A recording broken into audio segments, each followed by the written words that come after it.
Okay, round 2 of the Winter NAMM videos that I did. A lot of you guys may be wondering why there's a bunch of technical issues or maybe like fluctuations in the volume.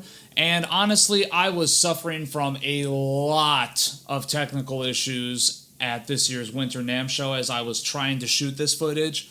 So stick it out with me. I promise you the content is what's making it worthwhile. I really enjoy doing these videos and hopefully you guys will enjoy watching them. Today's question, in addition to telling yourself the obligatory to practice more, if you could go back in time, what would you tell your younger guitarist self?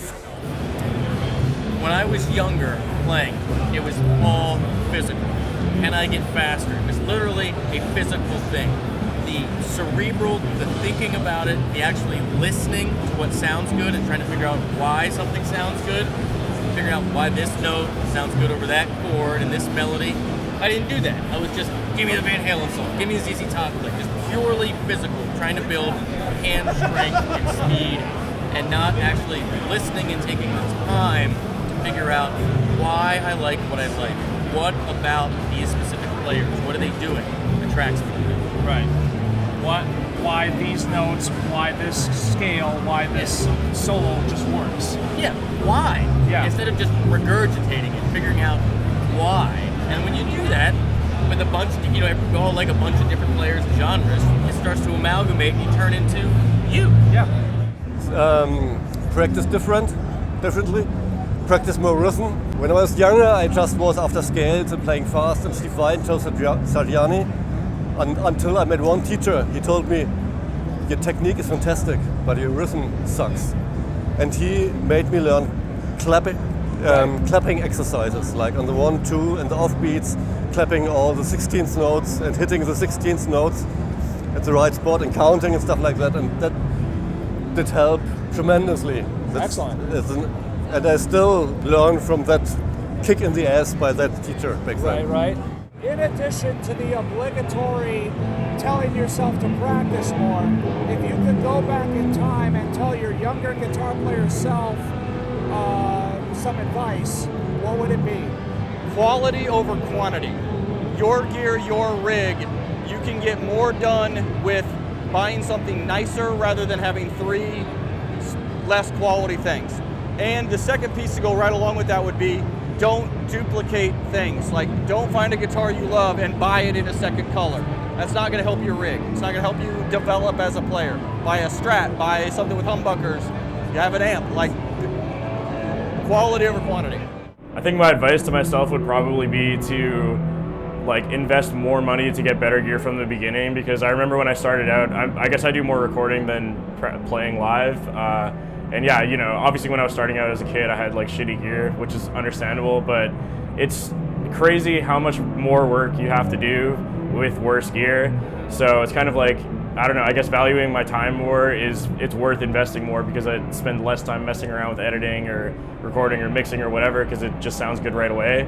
And now that this is my job, especially, any amount of time I can save is always great, and I wish that I did this from the start for sure.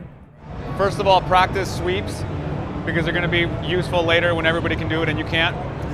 Stop legatoing everything and start alternate picking. You'll thank me later, because I legato everything now. I don't alternate pick because I'm terrible at it. And start learning how to use the digital audio workstation now. And by the time you're ready to play really good stuff, you'll be able to record and produce your own music, which is the most important thing, in my opinion, that I could have used. Instead, I didn't do any of it. Right, just learned it all a little bit later on, kind of late bloomer? A year and a half ago, when I started my YouTube channel, is when I first started using video editing software, and when I first started using a digital audio workstation. Right on. So it's a year and a half, and this is as far as I've gotten. So I wish that I had taken all that time. But then again, I say that, but who knows? I might be a tailboat guitar player, because I would have put too much time trying to learn recording programs instead of practicing Metallica 10 hours a day, you know what I mean? So. Right. In addition to the obligatory telling yourself to practice more, if you could go back in time and talk to your younger guitarist self, what is the biggest piece of advice you would give yourself? That's a great question, and you already answered it, is practice more. But what I've learned is, and even as an adult, practicing a scale doesn't make me a better player. Learning a song does. So maybe a little bit more discipline and learn your favorite song. Learn the solo of your favorite song, because then when you are learning a scale, you're like, oh, like in Crazy Train, or like whatever, you know, you could start gluing the pieces together.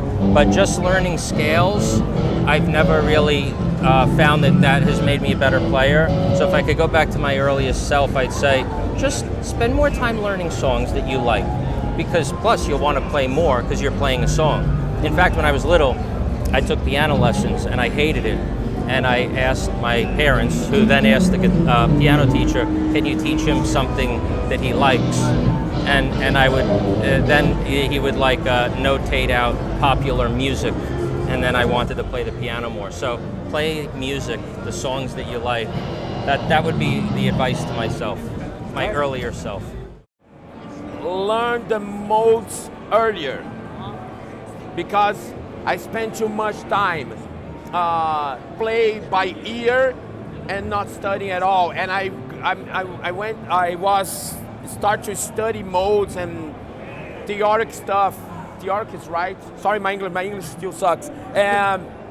But if I go back in time on the DeLorean, I'm going to say to me, hey, kid, start to learning Greek modes right fucking now. Take some marketing classes, some business classes, and learn how to edit video and learn how to take take some photography lessons. Okay. I spent way too much time in the practice room, and then you graduate and you're like, cool. It's all about video. It's all about this. You know, like it was this industry, the music industry, and the video industry, and the film industry. We kind of became one, and none of us realized it until it was too late. So it's like, great, you're a super talented musician, but can you sell yourself? Right, exactly. So if I would have spent more time on the technology things of like editing, video, what kind of lenses, and all the things that I'm faking right now. I would learn how to do them properly. Yeah. Gotcha. In addition to the obligatory going back and telling yourself to practice more, what would you, like, if you had a time machine and to go back and talk to your younger guitarist self, what advice would you give them? To write a lot more, because I find like now, like I want to write, but it's very, very hard, because I got to go to work, I got to keep up stuff at home, and by the time I get to write, sometimes I'm too tired or I just don't have time. So you got to get in a routine of writing, and that way you keep it up, and it's constantly the ideas coming out. Chill out. Just completely chill out, have fun with it. Don't worry about what other people are saying. I love it. Perfect answer. Yeah, man. Probably honestly, like, to have started YouTube and all that stuff, like taking it serious a lot sooner, because it was like, it was a new thing. It was just kind of like, let me post my play that funky music white boy cover. Like, I wasn't like taking it serious, but now it's become this huge medium for people to use and just take advantage of. And I wish I would have been a little bit more serious early on than after messing around for 3 years. And I was like, okay, I'll be serious now. All right. Yeah. So thank you guys so much for tuning in, and until the next video in this series.